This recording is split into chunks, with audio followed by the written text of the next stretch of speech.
the Clear the Plateau, Clear the Podcast. Yes. Mark, Alec, Donovan.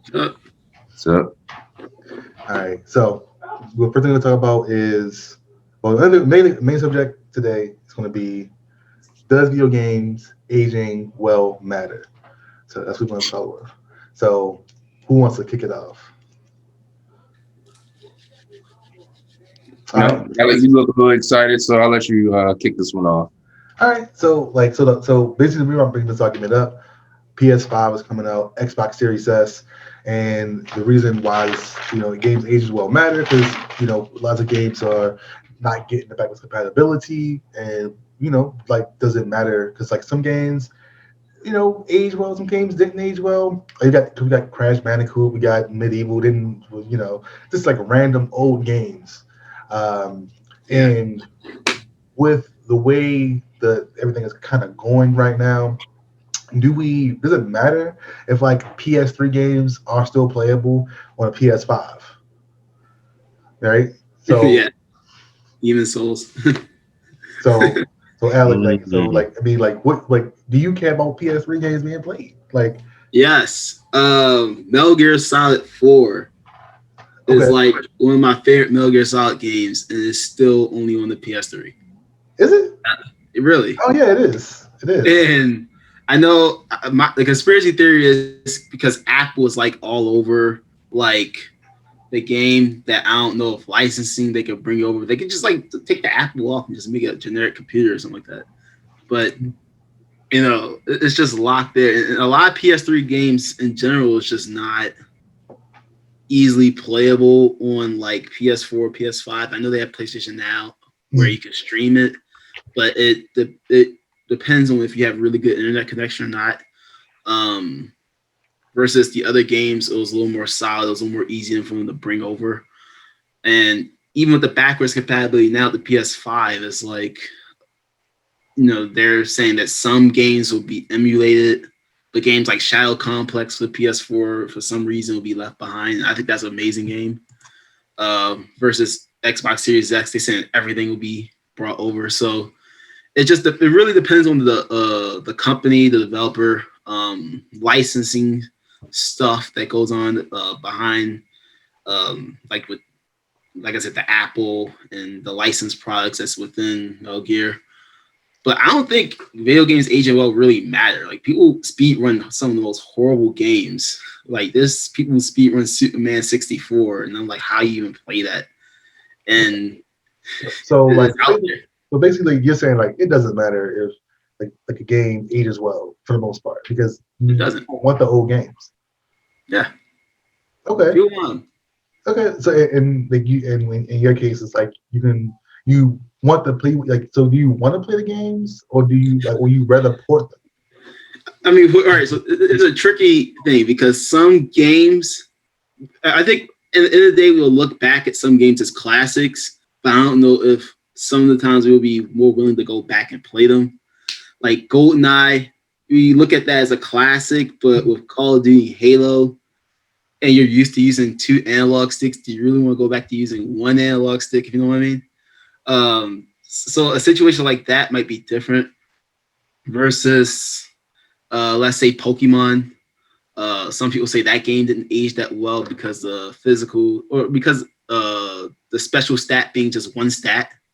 So it's like after like with the GSC era, gold, crystal, and silver, Right they when split it. that diversified, Yeah, like a special attack, special in the defense. special defense, yes, and it's like it's commonplace for the rest of the series versus that one game. It's just one composite Okay, stat. Plus, there's a lot so of wonky things wrong with Red gotcha. Bull anyway. I got that. So Mark, like with so like do you care about playing GoldenEye like at all? Like Oh, so no, I mean, I'm not partial to shooters per right. se, but like I have kind of mixed feelings about the situation because, Okay. like you said, Demon Souls being remade. Like Demon Souls was like one of my favorite games once I got used to it. So, um, actually seeing a remake of the game is really exciting because uh the upgraded graphics looks amazing. You know, another thing is like the Final Fantasy remake, Final Fantasy 7 remake. Mhm. You know, and the thing is that in that situation, do you still say it's the same game because it's a remake? Mhm. And I guess that's another thing. That's a thing to clarify because like it took an old game that had people were nostalgic about it, but it kept it intact enough that you know, like, hey, this is Demons and Demon Souls games is just like, hey, this is probably the same game with better graphics. But if you played the Final Fantasy 7 remake, you know, they changed up the story a bit. So you'd be like, hey, this is Final Fantasy 7, but it's not the Final Fantasy 7, Okay. you know. And those are two distinctive situations. But in one situation where it kind of got me kind of pissed off, just say one game, Grand Theft Auto 5, you know, Okay. like, yo, this, like, that game came out on a PS3 and the same game is going to be on the PS5. Yes. Well, I mean, Rockstar stopped making Grand Theft Autos. like that game, they made most of their money from that game in online sales. So I can't imagine them kind of like just leaving the model, even after they tried to like diversify and go into Red Dead Redemption, Yeah. and try to develop that as an online. It Mhm. couldn't, like people would still rather play not say Final Fantasy, but still rather play Grand Theft Auto online as its own thing. But If you check the NPDs, like you can see that GTA 5 is still a top 5 selling game to this day. Yeah, So yeah, I can't imagine. I yeah, can't imagine making a new GTA anytime soon. yeah, and that's the thing. And like situation like that kind of aggravates me because like another one is freaking, you know, the joke with Skyrim. Like Skyrim's gonna be in everything. Like people are gonna be playing Skyrim on like smart refrigerators and stuff like that. Because it's just, because the game just won't die. It just gets smarter to heck.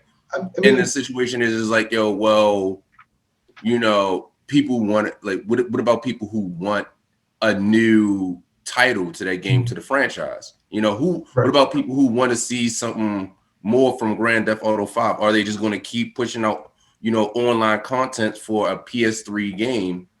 Or when are they going to build a, PS5 Grand Theft Auto, that had, because there's certain limitations comes from having the old programming.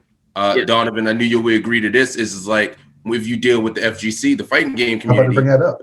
one of the biggest things is that the online programming, because Oh, and wait, in order to properly, and this will be clear. This will be clear on that. The FGC is the fighting game community. Yeah. So if I was wondering. Go ahead. yeah, is that a lot of people, they want rollback netcode, but in order to have rollback netcode, it's very hard to program it in the game if the game's not programmed for it. Okay. And Now, before we that argument, the rollback netcode, I do want to get into that. I don't want to get into that in this conversation, but what I do want to talk on as something we can talk about is with the fighting game community and fighting games, right? Lots of times we have fighting game that'll be out for like 4 5 years, and they'll constantly release new content on it, and they normally don't change it to a new console come out. Street Fighter 4 was a good example of that. It kind of just kept updating the same concept, and then right now they're doing a similar thing with Street Fighter 5. So in fighting games, they're kind of unique in that way, but and I feel like Grand Theft Auto may be doing something similar, right? Like it's taking that old game and kind of building on top of it because people are still buying it. yeah, They're not only they're buying the game, they're buying the content.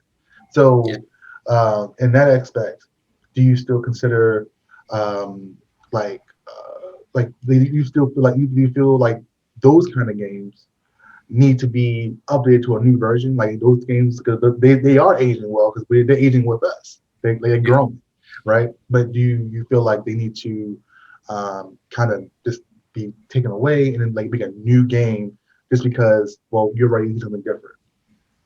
yeah. So I specifically for like grant let's say fighting games, and specifically because I have a certain an issue with fighting games specifically, Okay. because I feel like producers of fighting games kind of exploit their community Mhm. because you'll have like this full price game with God knows how many specific characters you have to buy individually. Right. So like, you know, if it's a great fighting game that lasts a while, you know, if you are in there on day one Mhm. versus just like you're going to pay the full brunt of that payment with like every character per season pass or expansion. Yeah. And I So it and would be overall fair. the I mean, cost. Street Fighter 4 is a perfect example of that. Well, I was Like, going to say, would it be fair to call this like a add-on fatigue? Like, you like tie like add like as far as the add-on with games like it keep like I got this game like with fighting games. I bought this game season pass. You know they promise you all these things. Like get it over like a duration of time, and like okay they just release a whole another patch, and it's like I gotta wait for those kind of release. And like it's like with the add-ons, are you like getting tired of them? Is that like a big reason why like you may be kind of like okay, cool, old game, but let's go ahead and push it to the new version.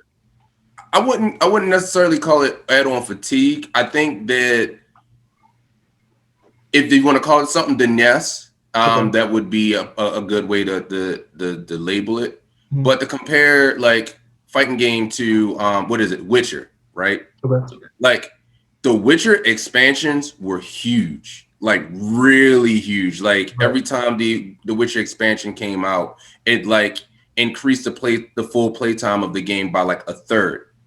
But Now, with fight, good. uh, Good.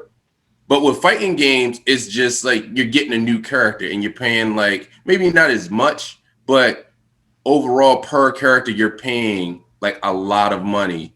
And for people who are in depth in the fighting game community, they know they're getting a lot of fundamentals and balancings and stuff like that with that character. But like if let's say, hey, you wanted to play Smash because Smash Brothers is one Yeah. of the most played games. It's just like, yo, that if you wanted to play now the new Smash Brothers, there's so many DLC characters that you would have to get in order to keep up. So it's not just a $60 game anymore. And I Okay. don't even think they have a package to get like with at least with Street Fighter, they come out with like, you know, Street Fighter Ultimate plus a Sprite in a half and half, Right. you know, where you'll get the previous characters with the game for that, you know, full price $60 bundle. Okay. And like I feel like new people that come to the community just be like, well, I wanted to play with these characters, but now I'm not just playing a $60 game. I'm paying a $70+ game to get the characters I want to play with. Okay. And it might not be adds to the fatigue because it might not be worth it because you're not playing it that much. But with something like The Witcher or, you know, MMOs, yeah, you're constantly playing, but like you're getting more money for your buck, or it's easier to understand and feel, you know, rewarded for your monetary investment as compared to certain fighting games. Okay. So well, I wanna like slightly leave fighting games for a second because in fighting games the way you release DLC is pretty unique from most other um, games. Is like the in fighting games the experience is a new character in a lot of senses, but in other games it's like they expand the world and the lore of the game. Alec, is there like any games like that kind of maybe you feel like needs to go like stop adding on and go to the next one, or like what are your thoughts on just like kind of the add-on fatigue or in that general area? I mean, any game. I mean, the thing is, a lot of games I've played that are add-ons are mostly like multiplayer games. So it's like I'm playing Paladins a lot, Okay. and they're adding new characters all the time. But the thing is, that's a free-to-play game. Okay. The only thing you have to really pay for is just the battle pass, and that's all cosmetic stuff. But you go like use in-game currency to buy the characters. So I can get behind that. But I was going I didn't want you left fighting games, but I was like Smash Bros. Like the not as good of an example just because it already came with like 50 characters from the beginning with. And then you have to pay for every other character individually versus Street Fighter, which came with like, Street Fighter 5, like came with like what 9 or 10 characters, and then it slowly grew to a large roster. Yeah, for Or sure. even before, where it's like instead of them having one game, they'll repackage and sell the same game. So it's like there's vanilla Street Fighter 4, and then there's Super Street Fighter 4, then Super Street Fighter 4 Arcade, and then Ultra, and you're buying the same game over and over for the new, characters. But I do feel as though there is a point where they will have to, and I think it comes down to the community. If they're, again, with Street Fighter 5, there is no incentive. I mean, I know they're developing a Grand Theft Auto 6 right now, but there's no incentive for them to speed it up because GTA 5 is still selling. Like basically because the consumers are like, because us the consumers are like, we're still playing a game like this. Like we're good. Yes. We don't need anything else with that. Why would we go and buy the next game? Yeah, it's like the third highest selling game of all time. Yeah, for sure. Like, so, and it's still selling. It's even like with Nintendo with Mario Kart. It's still one of the highest selling Switch games, or it's like top 3 as far as Switch games. And people saying, well, that was a Wii U game. Like, well, it's still selling. Why did they need to make a Mario Kart game where they have every single course from every single Mario Kart together like they did Smash Brothers, when 8 is still selling a lot today? So it's like I said, it just comes down to community. When like they see the numbers go down and people aren't buying it as much, and they're like, okay, we're running out of people to sell this to, or the community's like, okay, we're done with this. When's the new one coming out? Then they'll probably do that. But in some cases, like Madden, where the community is crying for stuff and the developer still doesn't do it, it's always tied to money. No. Do you play Madden? Like, do you play Madden game? I used to play Madden. Okay. But then I stopped. Okay. Now I kind of want to get into that a little bit, not the specifics of Madden, but so in Madden games, they normally come out every year. Because new rosters, we keep the same things. I know there's been some issues recently with the NBA titles. I don't know. I don't really play those games. But like, so in those games, like as far as the initial conversation, like do aging well matter? Like, do you feel that with those every year games, do you feel like they should have a place like the same play style, or should they always be like innovating how it's played?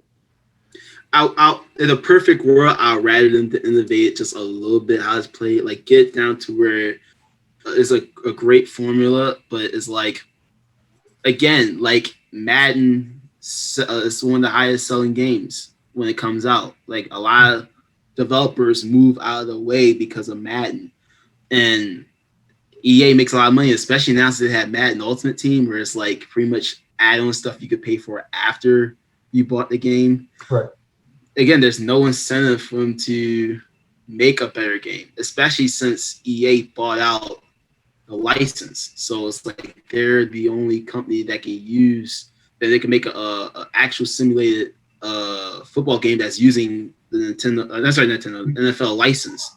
Right. So there's no competition as well. Right. Before, at one point, there was 2K. There was like NFL Fever and a bunch of other, but now it's just Madden. Madden stands alone. And did we lose him? lowest, like Madden 20, what was it, 21 right now? Or it was like one of the lowest Metacritic scores. And people saw in the stands, it said Madden 19 logo on a Madden 21 game. And people were like outcrying, hey, I need to make this game better. But EA is like, like, you made a lot of money. Okay. So basically, with those games, like those games don't have to age well because like they always don't, because they don't have to. They don't have to because you're done with it. Like it's almost obsolete. Like the servers for like the past games, so you can't even really play someone online. On like I stopped playing Madden around Madden 11, and you can't go back and play someone online on that old Madden. And half the people, if you was to give this to a child, they'd be like, "Who is that person? Like, who that person was in the NFL?" Like they wouldn't recognize some of the people who are playing some of the players. So I don't know. It doesn't have to. Okay. They're, So basically, it's pretty fairly agreed that old games don't need to age well. no. Okay. So now, since we're all kind of on a pretty much agreements on that, the games don't need to age well. How do we feel about the remakes? Like remakes are becoming a big thing right now. They're doing really similar to like older movies, like movies. A lot of remake of old movies. Now we're getting a lot of remakes of old video games. So of course, Street Fighter Five. Well, actually, Street Fighter did something similar back in Street Fighter Four. It kind of they had some other games they put it back.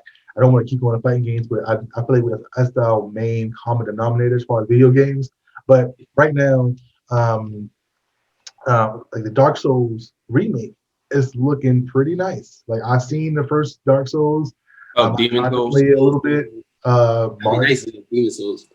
Huh? That'd be nice if it was another Demon Souls remake. But Yeah, Demons. No, wait, It's Demon Souls. So Dark Souls is the one that came out on the end of the PS3 era. Gotcha. Dark Okay. Souls was Demon Souls was the original one. So there's one Demon Souls and like three different Dark Souls. yeah. I played Dark Souls 2 a little bit. Dark Souls 3. I beat that. I didn't get a DLC for it. I might go back and do that because I do. I think that game is really fun. Now, remakes. So, like, how do we feel about remakes? Like, I love Final Fantasy VII Remake. I always love the idea of like a game old game coming back, changing its formula a little bit, making it more modern. But like overall, do we want more remakes instead of new games? Mark? So I think it depends on the medium that the original game was made. So if you take something like, Super Mario or anything that generally has that pixelated style, Right. I think because of the we as a gaming community have accepted pixelation as its own form of art style.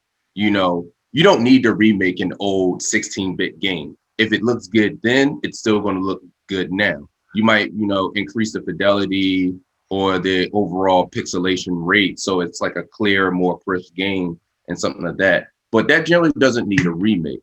But if you take something, I think like the first overall acclaim that was like a really good remake was well, I don't know if it was a remake or I think it was more of like a remaster, was Shadow of the Colossus. Yeah, that was a remaster.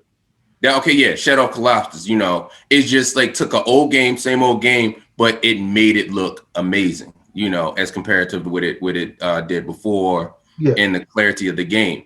Usually in those games, it really just make it the PC version. And they make it like a high-end PC version. Because usually high-end PCs can run it a little bit stronger. We're not having a PC debate on this right now. No. I think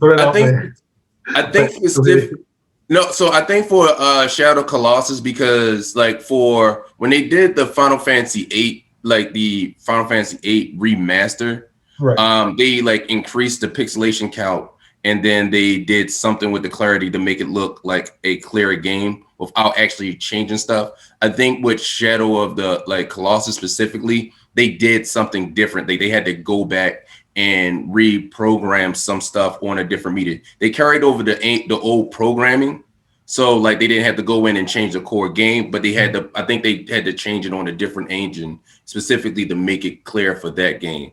So there's like certain nuances and levels to how they do each remaster specifically. But I think like stuff like that, it's fine.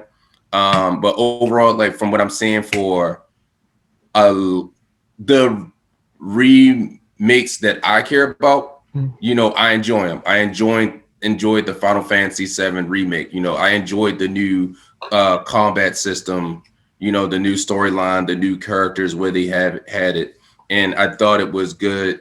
I'm in anticipation for the second disc release, but I do, but because Final Fantasy is a franchise, we know what to expect from the Final Fantasy name: chocobos, cactars, Bahamut, and stuff like that. So there's a little bit of fluidity with that. but with certain other IPs, I feel like the community wants new games. Okay, With Alex, an IP. Yeah. how do you feel about remakes? Only if they're done right. Because the first remake I remember playing that I really, really, really enjoyed was Pokemon Soul Silver. And what they did was they took Pokemon Silver and Gold, and they pretty much made like the same game where you can go to Kanto, you're in Johto, you can go back to Kanto, but they also added the Hoenn region Pokemon, they added the Sinnoh region Pokemon. So you have 4 generations of Pokemon in one game with the national dex. You get to match all the gym leaders. Once you beat the game, it's like all the enemies level up. So it's like the gym leaders have new Pokemon that have either evolved Right. or they just switch their lineup up. The Elite Four, the same thing. They have new Pokemon. They have a day and night sequence, so you can actually meet up with trainers you met along the way and rematch them as well. And it was just basically a new game plus. Better game, new game. Like it was probably the best Pokemon. Gen 4 was probably the best Pokemon game I've ever played in my life. Okay. Like I put so many hours into that and it was done right. Have you played Sword and Shield? I have Sword and Shield. I'm playing just a little bit of it. I have too many games that I'm playing right now. I haven't gotten too far into it. But on the other side, you have a game like Halo Master Chief Collection, where on paper that was supposed to be amazing. You know, you're taking Halo 1 that never had online multiplayer and you're giving it that. You have Halo 2, the original game, and then you're making it anniversary style, remastering all the graphics, which looks amazing. Make Halo 3 look great. Halo 4. They just added Halo Reach to it. Halo 3 ODST. But the multiplayer wasn't working at launch. Well, that makes sense. And now I'll give it to 343. They stuck with it and they kept updating it. Now the game is playable. It works now, but it killed all momentum for what should have been an amazing like celebration of like all the Halo games before Halo 5. And that was an example of just one that wasn't done great. So I think generally speaking, everyone loves remakes if they're done really, really well. You just don't want to see it be worse. Like, please don't be worse than the original. Okay, so I mean, I would say that the Halo like kind of like a remaster. I wouldn't say like a trilogy, but it's like 5 games. Is not that not, I wouldn't consider that remake as much as a remastering. No, trying to give it online play. The Halo 2 was remastered in a ways. Okay. So, like, I know Halo 1, they already did a remaster for. They just plugged that in. But the Halo 2, they completely, like, the sound of all the weapons, the graphics. I think they had, like, I hate to say full motion video, but they actually did have, like, it looked like people that were, like, actually. They added some live action movies to it. Yes. Okay. At least got you. Okay, noted. Okay, so we're gonna have to wrap this up in like 10 minutes, so we know. So I want to get some final thoughts. Okay, so real quick, Mark, like remasters and remakes. You feeling those, or would you rather have a remake or a remaster? It honestly doesn't matter if the game is so old and the core mechanics is fundamentally broken or not acceptable as today's standards. Then it needs to have a remake and fix a lot of issues with the core mechanics. I.e., like platforms. Okay. Platformers can usually stay the same. Pokemon, the RPG grind. Maybe change a couple core statistics here and there. That's fine. You can just do a remaster of those. Final Fantasy 7, we're past turn-based, stay there, you slap me, I slap you type of grind battle. So okay. It's time to get a little bit more involved, especially when you have the same company doing like Kingdom Hearts and I think Square Enix also did Dragon's Dogma. Maybe that was a Capcom. I think it was Capcom. Okay, that was Cap. Yeah. That's Capcom. But we're past we're past turn-based. A lot of the turn-based stuff. Except for Pokemon. Pokemon. Nintendo kind of does its own thing with like RPGs and fighting games. But for the most part, if the company has evolved its situation from going from Final Fantasy 7, 8, 9, and then like a big difference between 12, 13. 11, 12, and 13, it needs to evolve. Okay. Alec, how you feel? Remakes versus remasters? Like, what are your thoughts on that? I mean, a lot of games do need to be remade in some way, and I feel as though at this point, a lot of games that people really care about have been remade. But again, it has to be just done right. That's the only thing. The only thing I hope for is like it just doesn't be as bad. Like, don't be worse than the original game. Improve upon it in some way, make it fresh. But a lot of times, if it's not broke, you don't have to fix it that much. Okay. And that's pretty much my thoughts on it. Like, Okay. I'm cool with it. Okay. My thoughts on the whole thing is that I think remakes can be really fun, depending on how they're remade. Like, I think Final Fantasy VII really upped the bar for what we expect from a remake.